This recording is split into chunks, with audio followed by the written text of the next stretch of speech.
Good morning. నా పేరు SP Rangarao, neurosurgery professor. విజయవాడలో న్యూరోసర్జరీ న్యూరాలజీ మొదలుపెట్టింది 89లో చేశాను. గవర్నమెంట్ హాస్పిటల్ 20 ఏళ్ళు ప్రొఫెసర్గా చేసి తర్వాత ఎస్వీఆర్ హాస్పిటల్లో ప్రస్తుతం న్యూరాలజీ న్యూరోసర్జరీ సర్వీసెస్ చేస్తున్నాను. గత 42 ఏళ్ళ అనుభవంలో నాకు తెలిసింది రోడ్డు ప్రమాదాలు, యువతులు చాలామంది మరణిస్తున్నారు. చాలా బాధగా ఉంది. ఆ విషయంలో మన వాళ్ళకి కొన్ని చెప్దామని ఈ ప్రసంగం ఇస్తున్నాను.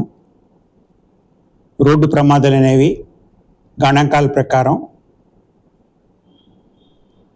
ఛాతీ ఇంజరీ కావచ్చు, చేతులు కాళ్ళు విరిగిన ఎముకలు ఫ్రాక్చర్స్ కావచ్చు, తలదెబ్బ కావచ్చు, వెన్ను నరాలు దెబ్బతిన్న కావచ్చు. వీటన్నిటిలో తలదెబ్బలు అంటే బ్రెయిన్ ఇంజరీస్ అంటే మెదడు గాయాలు, వెన్నుపాము గాయాలు అన్నిటికంటే ప్రమాదం. వాటి వల్ల ఎక్కువ మరణాలు సంభవిస్తున్నాయి. మిగిలిన వాటి వలన హైపోటెన్షన్, బీపీ తగ్గి డౌన్ అవుతారు, కానీ అంత ఇమ్మీడియట్ ప్రమాదానికి వెళ్ళరు. ఈ ప్రమాదాల గురించి అన్ని ప్రమాదాల్లో చాలా వరకు గణాంకాలు ఏం చెప్తున్నాయంటే మొదటి 24 నుంచి 48 గంటల్లో హాస్పిటల్ అడ్మిషన్స్లో 25 నుంచి 30% మరణిస్తున్నారు. మిగిలిన 25% అంగవైకల్యంతో టెంపరీ పర్మనెంట్గా ఉంటున్నారు. ఇది మనం నివారించాల్సిన విషయం. ఎట్లా నివారిస్తారు? అన్నిటికంటే తెలియాల్సినవి ఏమి చేయకూడదు. ఈరోజన్నీ రోడ్ ఫెసిలిటీస్ పెరిగినాయి, 6-way lanes వచ్చినాయి, హైవే వెలాసిటీ వెహికల్స్ వచ్చినాయి, హై స్పీడ్ కార్స్ వచ్చినాయి.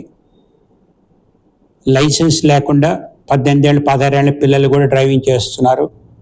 వీటన్నిటికి కూడా పేరెంట్స్ కూడా చాలా వరకు బాధ్యత వహించాలి. పిల్లలు అడిగిందంత ఇవ్వటం, లైసెన్స్ లేకపోవటం, హెల్మెట్ లేకుండటం, ఆల్కహాల్ కానీ మాదక ద్రవ్యాలు కానీ తీసుకొని డ్రైవ్ చేయటం.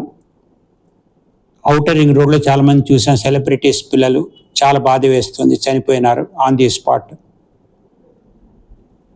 కారు నడిపే వాళ్ళు సీట్ బెల్ట్ పెట్టుకోకపోవటం, నిద్రమత్తులో వెహికల్స్ నడపటం, ఇవన్నీ నివారించదగినవి. వీటికి ప్రజలు, యువకులు, పేరెంట్స్, గవర్నమెంట్ సంస్థలు, పోలీసు వాళ్ళు, ప్రభుత్వం అందరూ బాధ్యత వహించాలి. ఎవరు ఎక్కువ తక్కువ కంటే ఎక్కువ ప్రజల్లోనే మార్పు రావాలి. ప్రజల్లో మార్పు రానప్పుడు పోలీస్ సంస్థ వారు జరిమానా రూపంలో కానీ కట్టడి చేసి మొదలుపెట్టారు. అది ఇప్పుడు హెల్మెట్ కంపల్సరీ అని ఇంకా స్ట్రిక్ట్ చేస్తే కొంతన్నా ఈ మరణాల శాతం తగ్గుతుంది. రెండవ పాయింట్, యాక్సిడెంట్ స్పాట్ నుంచి హాస్పిటల్ షిఫ్ట్ చేయడంలో చాలా పొరపాటు జరుగుతున్నాయి. దాని గురించి ఒక నిమిషం క్లుప్తంగా చెప్తాను.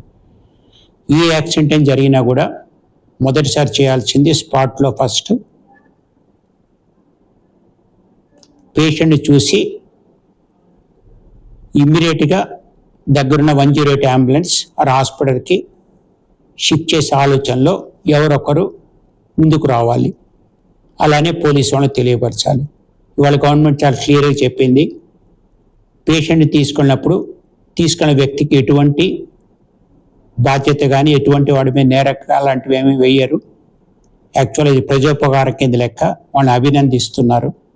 సో పోలీసు వాళ్ళని చెప్పండి, అంబులెన్స్ని పిలవండి. అంబులెన్స్ పిలిస్తే వాళ్ళని హై అండ్ అంబులెన్స్ వచ్చినాయి, ప్రాసెస్ స్టార్ట్ అయింది.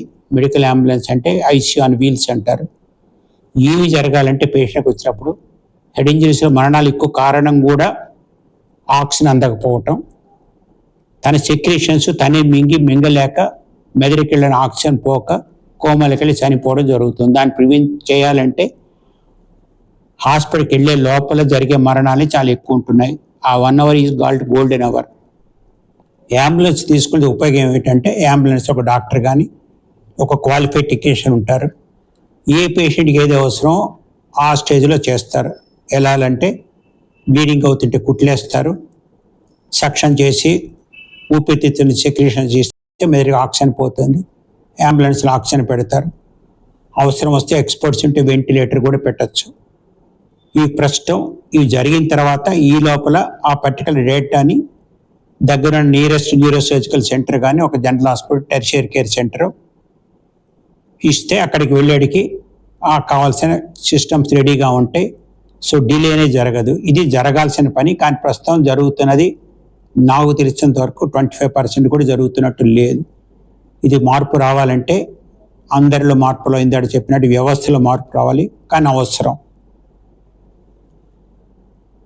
ఇక మీరు చేయకూడనివి ఏమిటంటే ఇందాక ఆల్రెడీ చెప్పాను, ఎట్టి పరిస్థితుల్లో ఆటోలో కానీ చిన్న చిన్న షేర్డ్ వాటిలో కానీ పేషెంట్ షిఫ్ట్ చేయదు. 1 గంట అరగంట లేట్ అయినా కూడా అంబులెన్స్ షిఫ్ట్ చేయండి అండ్ భయపడకుండా పేషెంట్స్ని దగ్గరున్న హాస్పిటల్ షిఫ్ట్ చేయడం మీ సామాజిక బాధ్యతగా తీసుకోండి.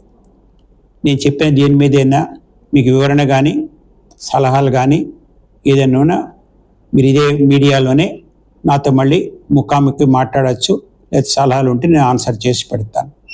ధన్యవాదాలు.